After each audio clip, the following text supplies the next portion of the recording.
¿cómo están? Espero se encuentren muy bien. Hola, doctora Caterine. Bueno, es un gusto pues estar con ustedes el día de hoy. Si usted fue la que madrugó, los demás se leen. Buenos El... días, doctora. ¿Cómo está? Bien, ¿y usted cómo está? Bien, chévere. ¿Cómo pasó la Semana Santa? Pues bien, gracias a Dios, en casita. Me ¿Y alegra. usted, doctora? Bien, gracias a Dios también. En casa. En casa, haciendo muchas cosas. Bueno, usted fue la que hoy puntualmente está aquí conmigo acompañando.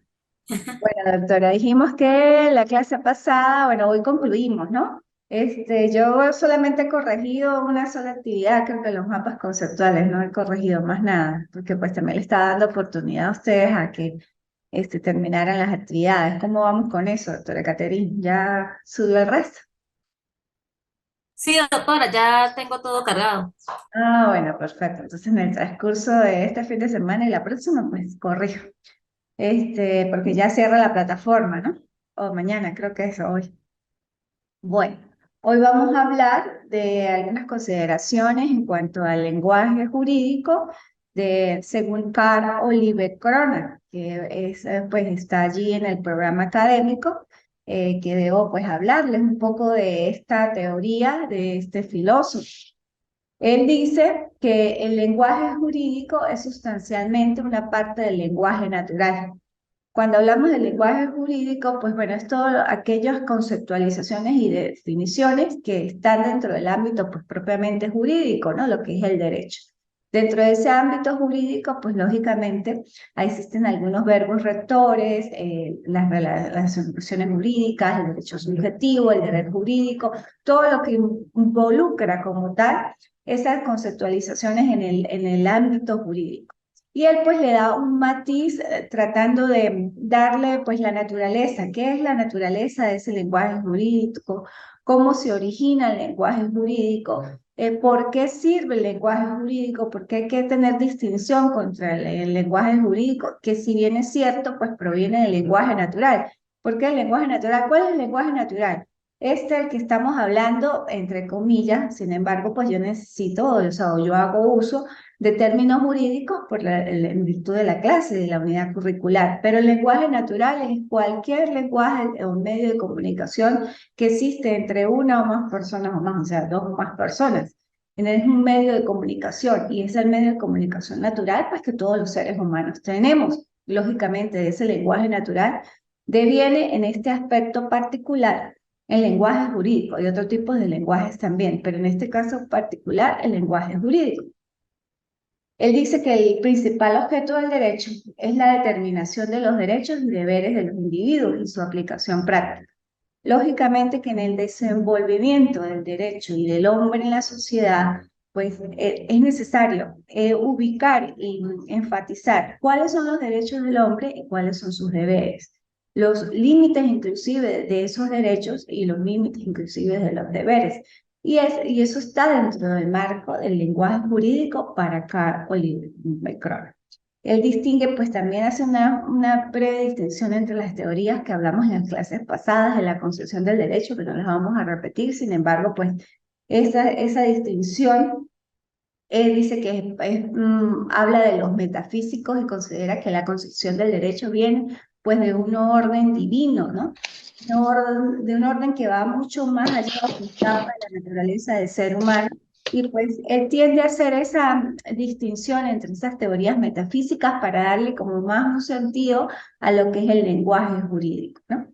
Sin embargo, pues explica que nuestro lenguaje jurídico está abrumado por nociones pues, metafísicas, pues lógicamente porque quienes dictan o quienes son los que más utilizamos el lenguaje jurídico, pues todas las operadores o las partes en un proceso penal, administrativo, civil, de cualquier naturaleza, pues lógicamente que estamos haciendo uso de un lenguaje jurídico.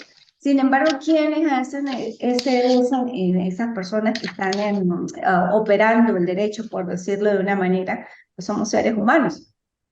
Como seres humanos, pues tenemos concepciones de distinta naturaleza y criterios y pensamientos de distinta naturaleza que nos llevan a interpretar ese lenguaje jurídico de un modo muy particular. Por eso el lenguaje jurídico, a mi modo de ver, pues no es unívoco tampoco, porque el lenguaje jurídico depende mucho de la interpretación que el operador, o sea, o el aplicante en ese momento del argot jurídico está haciendo uso.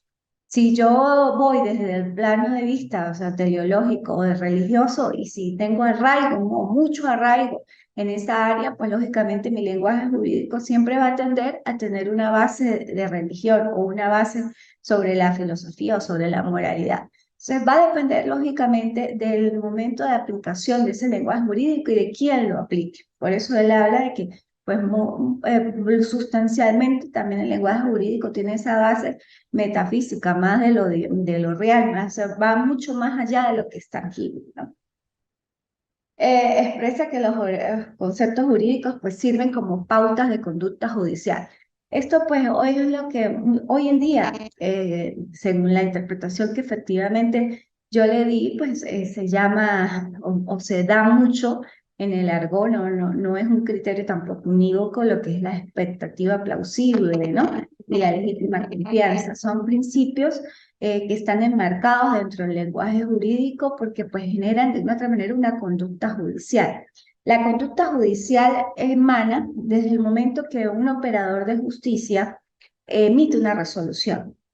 Si esa resolución, lógicamente, en el tiempo sigue manteniéndose, ahí ya hay una legítima confianza y se puede aplicar el principio de legítima confianza y expectativa plausible, que no es otra cosa, la seguridad judicial que le genera al justiciable y a las otras partes de que ese juez o ese operador de justicia va a dictar determinada resolución con base a un criterio que ya tiene en el tiempo. ¿Sí me explico? O sea, es un criterio que ha sido abonado, que ha sido establecido, que ha sido aplicado en el tiempo y que con base a ese criterio generó un principio de expectativa plausible o legítima confianza, donde con un caso particular, en la parte en el momento que va a solicitar o peticionar, va a considerar que el operador de justicia en ese momento va a dictar una resolución judicial parecida a un caso anterior por ese principio de expectativa plausible. Entonces son conductas judiciales que lógicamente adquiere tanto el operador de justicia allí y adquieren las partes que están operando o que están sí, practicando en ese momento la justicia a través de una resolución y que ya consideran que esa es la decisión que va a emitir. Lógicamente que en esto hay que tener mucho cuidado porque si el operador de justicia en un momento determinado puede cambiar, lógicamente, de decisión o de parecer o de criterio, pues tiene que dejar sentado eso, que atendiendo a muchas decisiones con casos particulares, por ejemplo, dice, este jugador, esta jugadora cambia de criterio y adopta la siguiente opinión y tiene que resolver bajo una motivación fundada. No es que voy a decir, yo como operador de justicia, mi criterio ahora es este y ya, y lo cambié. No, porque se no habría una violación del principio de expectativa plausible o la confianza legítima. Eso es algo que pues muchos operadores, o sea, partes o abogados, pues no lo conocen o no hacen uso de estos principios que son sumamente pues importantes en el momento de tramitar, de peticionar y en todo caso de tener una expectativa o una probabilidad que la decisión va a ser de determinada manera con base ya a un criterio establecido. Esto pasa mucho en las jurisprudencias que emite pues las salas, que ellos marcan un criterio y sobre ese criterio pues es la línea y que dependiendo de también esas jurisprudencias pues son jurisprudencias de carácter o no carácter vinculante. Casi todas las de la Sala Constitucional pues son de carácter vinculante por el principio de control concentrado de la Constitución. Las que no son vinculantes son de las otras salas. Y expresamente mucho más es de obligatorio cumplimiento cuando la Sala Constitucional indica en los parágrafos últimos de su decisión de la jurisprudencia que es de carácter vinculante para todos los tribunales de la República y pues lógicamente de aplicación obligatoria. Cuando es así, pues lógicamente los tribunales de la República deben hacer uso de esos criterios y bueno, ya ahí genera también una expectativa plausible porque las partes pues van a alegar de que la sala emitió cierta decisión que es de carácter vinculante y que lógicamente el juzgado no puede apartarse de ese tipo de decisión.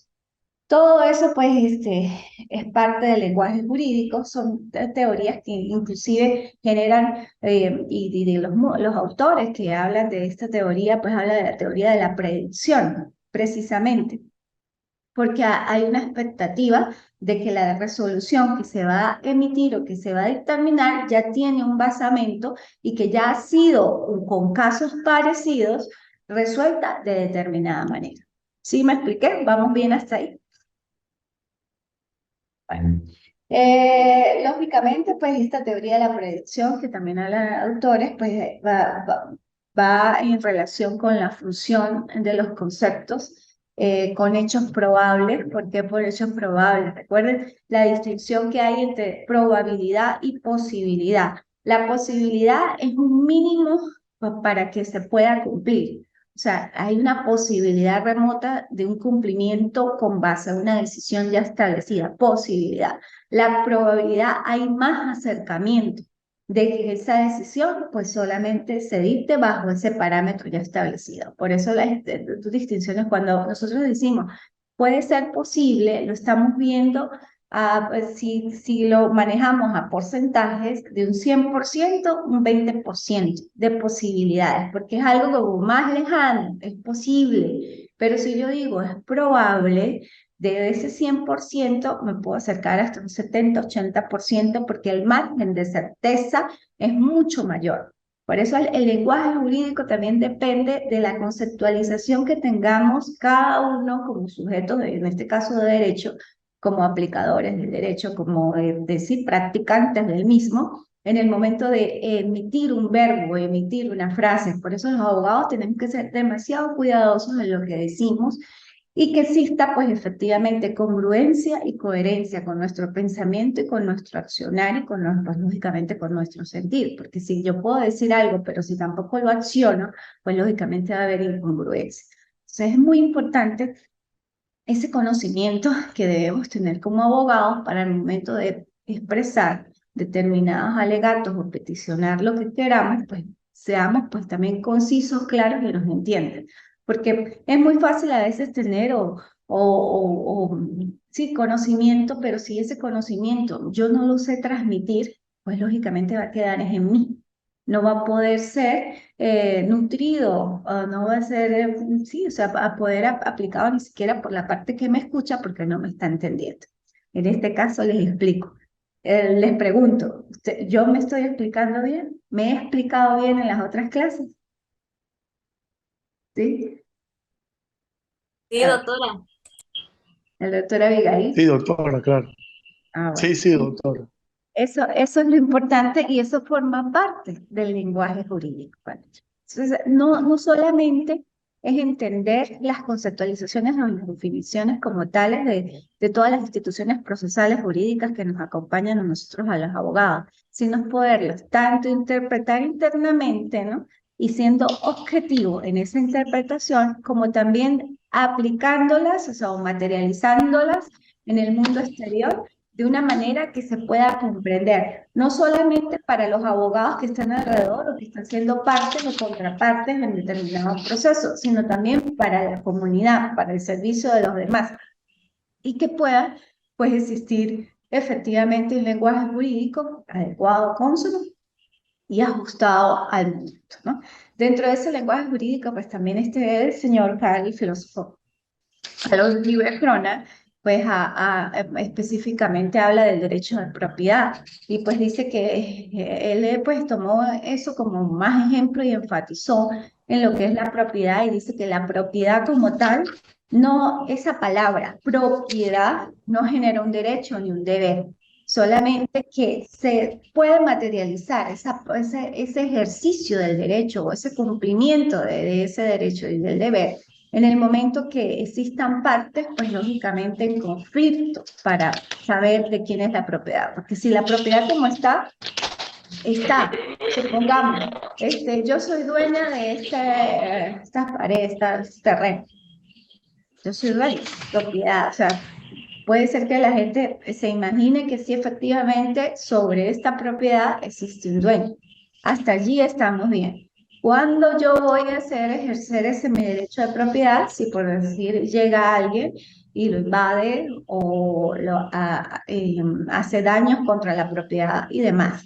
Algo que estaba tranquilo y que estaba así, o sea, de manera pues pacífica, la posesión se genera un conflicto cuando hay otra parte, pues que va a generar una situación que avista o que genera que se activen todos los mecanismos del Estado para poder ejercer su derecho. Entonces, él habla de eso, de que la propiedad como tal, pues lógicamente que es un término pacífico porque la palabra propiedad, pues como tal, no pudiera generar más cosas, que solamente se activa es cuando hay partes en conflicto sobre ese objeto como tal. Y pues es parte de lo que vamos a analizar ahorita posteriormente en cuanto a los conceptos jurídicos fundamentales, ¿no?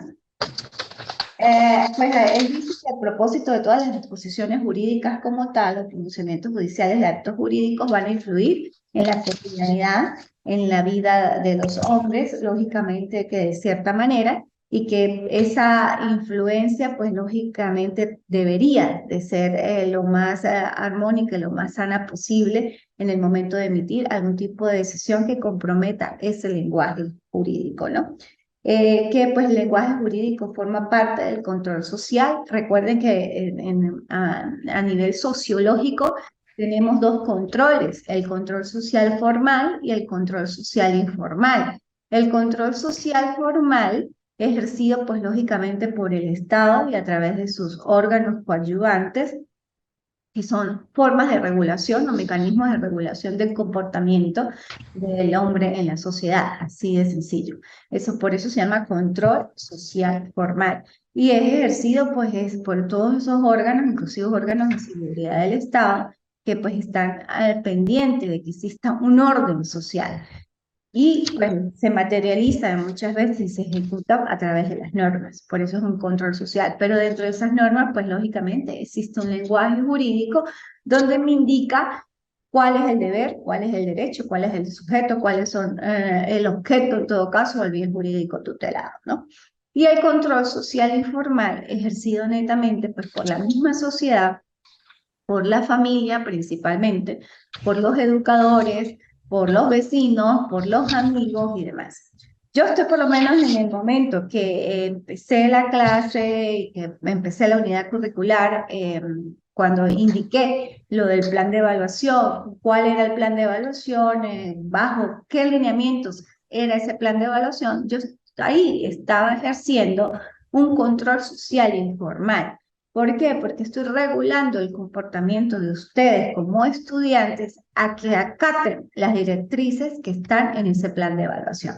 Lógicamente que si ustedes no acatan las directrices del plan de evaluación, ¿qué sucede? Pues aplazan, ¿verdad? ¿Por qué? Porque no están cumpliendo pues con algo que está establecido y que la docente en ese momento está ejerciendo un control social y formal. ¿Es necesario o no son necesarios los controles sociales? Son necesarios, ¿verdad? Los controles sociales, tanto formal e informal, son necesarios. Para mí, bueno, lógicamente que es formal. ¿Cómo, doctor? De- Desde que la sociedad existe, desde que el hombre existe, existen esos controles sociales. Los indígenas, las sociedades, los pueblos, cada quien tiene su norma de convivencia y eso es parte de eso. Exactamente, así es, y son necesarios. Inclusive la familia, como controlador social y formal, es uno de los más importantes formas de regulación de comportamiento de ese niño, niña, adolescente que está en proceso de evolución. Cada familia como núcleo, sí, concentrada en su propio ámbito, establece normas internas dentro de su hogar, dentro de su convivencia.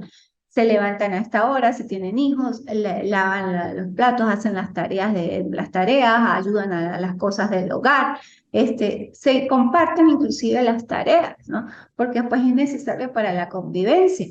Lógicamente que hay familias que pues se pueden ser un poco desorganizadas, pero eso es como la excepción sobre la regla, ¿no? Casi todas las familias pues tienen un ámbito de convivencia con unas normas previamente establecidas y pues también les indica, si usted no me va a llegar a las 2, 3 de la madrugada, usted no va a tomar, usted no...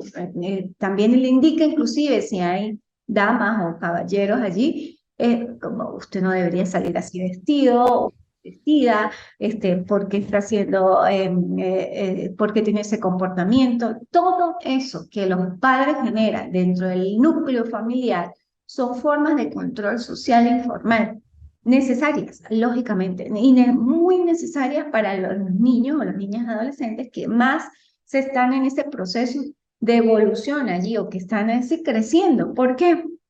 Porque ellos son como esponjas.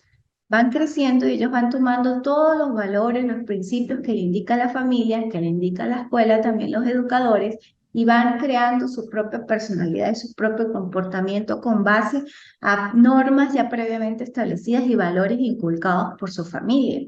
Si hay una familia desestructurada o una familia que no tiene atención a sus hijos, pues lógicamente estos hijos e hijas pueden ser vulnerables a cualquier tipo de o cometer hechos delictivos o que contra ellos cometan hechos delictivos por ser víctimas, porque no han, porque su capacidad, su ingenuidad ha sido mucho porque los han tenido en una burbuja y no le han explicado, mira, las cosas son así, tú no te puedes, supongamos en el caso de los niños y niñas, no te puedes dejar tocar, tú no puedes agarrar las cosas que no te pertenecen. Todo eso son formas de control social informal, necesarias e importantísimas para el desenvolvimiento del hombre en la sociedad, para que ese hombre o mujer que está en ese proceso de evolución sea un hombre y una mujer proactivo, bueno, eficiente para nuestro país, para el mundo y demás. Son necesarias. Lógicamente que también se ha visto que muchos jóvenes que crecen en familias desestructuradas, a pesar de que no tienen ese control social e informal muy estandarizado o muy consonante para ser aplicado, pues también ellos, dentro de su propia internalización, van regulando su comportamiento y a través, observando a través de su mundo, pues aprenden por campo prácticamente lo que es bueno, lo que es malo, y pues lógicamente ahí está el libre albedrío. ¿Qué escojo? Una conducta que puede considerarse a nivel sociológico y criminológico desviada o una conducta recta a pesar de que tengo carencias o debilidades. Pero eso también viene pues propio del ser. Son también sus excepciones, ¿no? Lógicamente. Pero sí es necesario que dentro de los núcleos, o sea, exista este control y que no solamente le hable de lenguaje jurídico, de las normas morales, religiosas y de todo lo bueno, sino también que aprendan a regular su comportamiento y a regular, que en definitiva, sus emociones. Porque al regular su comportamiento, ese núcleo familiar lo que está haciendo en realidad es regular sus emociones y diciéndole que si pasa de determinada manera, pues va a existir una sanción. Así opera el control social formal. Si tiene una conducta desviada o una conducta antijurídica que puede llegar a cometerse un hecho delictivo o a constituir un hecho delictivo, pues lógicamente existe una sanción. Eso es parte del control social, es el lenguaje jurídico y las conductas judiciales que pues están aplicadas en el marco del sistema de administración de justicia, ¿no? Por eso también es muy importante, lo dice Karl Oliver Kroner, analizar las oraciones jurídicas, manifestando pues que requieren cierto contexto por la costumbre, lo que hablábamos la clase pasada, pues que lógicamente que las normas jurídicas en cada país, en cada estado, pues varían por su propia cuestión cultural, por sus propias costumbres, expresa que pues existen dos tipos de influencia en los actos jurídicos, una de orden psicológico y de otra jurídica. ¿Por qué de orden psicológico? si ustedes se ponen a ver la mayoría de todas estas estructuras y a medida que ustedes pues avanzan en su doctorado, todo tiene también un basamento psicológico. O sea, trata de entender al ser humano, a la persona como tal. Y es necesario porque nosotros los seres humanos vivimos en un mundo rodeado de alegrías, de tristezas, de miedo, de agresividad, de conflicto, de amor también, por supuesto, y tenemos que convivir y saber vivir con todos estos aspectos que afectan al ser humano, independientemente de la posición que ocupe. Lógicamente tiene carencias, tiene debilidades, tiene fortalezas. Por eso el ser humano que ocupa cargos más, o sea, que está investido de autoridad, tiene que tener estabilidad y regulación de sus emociones. ¿Por qué? Porque si no, extrapola las resoluciones muy fácilmente. Puede decir que está siendo objetivo, pero dentro de su yo puede ser que no esté siendo objetivo, sino esté siendo subjetivo con base a una vivencia, a una carencia, a una fortaleza o solamente con lo que observó que consideró que no debería ser porque tiende a tener ese lado personal y a tomar las cosas muy personal y puede extrapolar sus decisiones en este ámbito de los otros. Por eso todos los que comprometen en sus manos o que tienen el poder de decidir cualquier tipo de cosa que lógicamente va a generar una acción macro, una acción a la comunidad, tiene que ponderar sus emociones y conocerse y reconocerse para efectivamente, pues, que las resoluciones sean con base a un bienestar común y no con base a un bienestar individual o satisfacción de intereses individuales, eso menoscabando intereses comunes.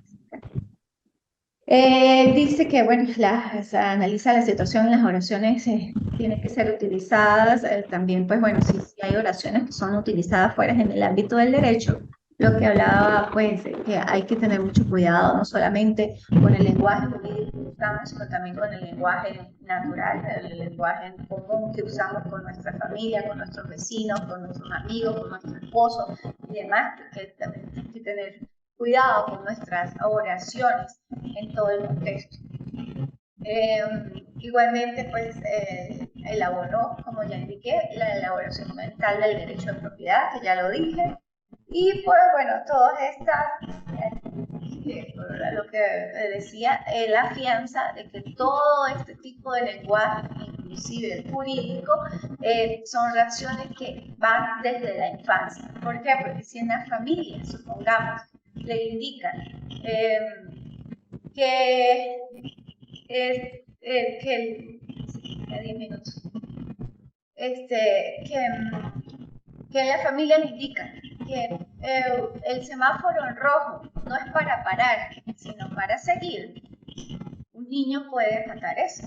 ¿Por qué? Porque le están diciendo a su familia que el semáforo, la luz roja en un semáforo no es para hacer stop, sino para continuar. Todo eso es parte de ese establecimiento de normas que se incluyen dentro del control y que van desde la infancia o están arraigadas desde la infancia. Por eso es muy importante ejercer ese control en el lenguaje jurídico desde todos los ámbitos y más lo dice desde la infancia. Bueno, la corriente filosófica, bueno, él es un profesor que habla mucho sobre el discurso jurídico, el análisis jurídico, el lenguaje jurídico, y pues su teoría siempre va a la par de la ciencia del derecho. ¿Por qué la ciencia del derecho? Porque, bueno, esta ciencia del derecho es un grupo de disciplinas como tal que tiene como objetivo principal estudiar y dar una explicación lógica sobre las características del derecho. Va enmarcada con esa ciencia del derecho y más con las teorías y modelos de las ciencias jurídicas. La ciencia del derecho, pues lógicamente que se basa en la prueba, tiene una estructura metódica, tiene un sistema, porque utiliza definiciones, también conceptualizaciones. Su objeto de estudio como tal de las ciencias del derecho, enmarcado dentro de la línea que va luego del lenguaje jurídico o en relación con el lenguaje jurídico para no establecer quién va antes o quién va después, pues enfoca su acción en el estudio de todas las posibilidades que forman la estructura del ordenamiento jurídico como tal. Es como para llegar a entender que sobre la base de un lenguaje jurídico que crea inclusive normas, hay un ordenamiento jurídico. Que ese ordenamiento, pues lógicamente tiene que ser interpretado, integrado, debe existir una sistematización del ordenamiento y una pues, efectiva aplicación del mismo. Ahora bien, los conceptos jurídicos fundamentales me dicen que hay dos formas para establecer los conceptos jurídicos fundamentales. Los supuestos jurídicos formales y los supuestos jurídicos materiales. Cuando hablamos de los supuestos jurídicos, de los conceptos jurídicos de orden fundamental, formal, hablamos del sujeto, del supuesto, de la relación jurídica, del objeto, del derecho subjetivo, del deber, de la sanción. A esto se le llaman datos formales porque constituyen los elementos de la estructura lógica de la norma jurídica. Esos son los sujetos jurídicos fundamentales que siempre los usamos. Siempre establecemos en el marco de un proceso, sea penal o sea civil y demás, quién es el sujeto, dónde está el objeto, cuál es el supuesto de hecho, cuál es la relación jurídica, cuál es el derecho subjetivo, cuál es el deber jurídico y en todo caso, ¿cuál es la sanción?